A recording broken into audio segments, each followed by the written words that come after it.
हमरा एल से खेल गईले अपन तेल कहाँ सेल कईले, हमरा बाबू के अकेल कईले अपन तेल कहाँ सेल कईले। हमरा एल से खेल गईले हई तेल कहाँ सेल कईले, हमरा बाबू के अकेल कईले हई तेल कहाँ सेल कईले।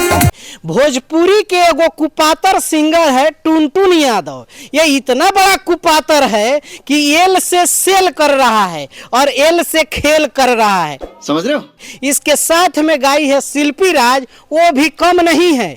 भोजपुरी में अश्लीलता फैलाने में इन दोनों का गजब ही हाथ है, क्योंकि जातिवाद में तो फैलाता ही है, ज्यादातर गाने जो है वो जातिवाद के ऊपर गाता है। अब जो है अब अश्लील भी गाने लगा है। सही पकड़े हैं। ये गाना कितना अश्लील है और किसको एल कह रहा है, एल का शॉर्ट फॉर्म किस चीज का है ये आप लोग भली भांति जानते हैं। और बाबू किसको कह रहा है, ये अपने बेटा को बाबू नहीं कह रहा है, हालांकि ये बाबू किसी और चीज को कह रहा है। तुम्हें कैसे पता चला? और आप लोग इस गाने को जाकर देखेंगे, पूरी तरह से इसमें अश्लील भर के रख दिया है। इस गाने को लिखा है कृष्णा बेदर्दी ने, इसके गाने के नाम के आगे लगा है बेदर्दी।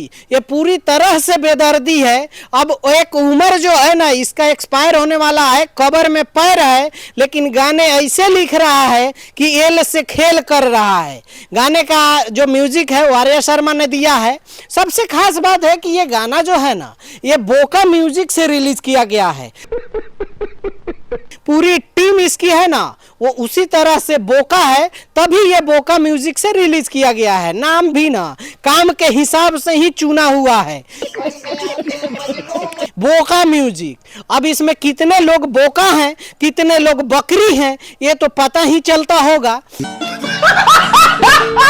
इन सब टीमों में जिस तरह से ये गाना निकाला है, ये समाज में आप लोग नहीं बजा सकते हैं। और समाज को जिस तरह से अश्लीलता जो लोग कह रहे हैं, भोजपुरी में जिस तरह से अश्लीलता सभी लोग करते हैं, उसी तरह से ये भी एक अश्लील गाना है और समाज में बजाने लायक ये गाना नहीं है। एल से खेल करो या एल से कुछ और करो, लेकिन भोजपुरी समाज को कलंकित कम करो। बराबर फंसाया है तूने मुझे। अब इस गाने में आप लोग जाकर देखेंगे, देख लीजिए, आप लोगों को समझ में आता है या जो कुछ करना है नीचे कमेंट बॉक्स खुला है, जाके कमेंट करके बताइए। मिलते हैं अगले वीडियो में, तब तक के लिए दीजिए इजाजत, बाय बाय, टेक केयर, जय हिंद।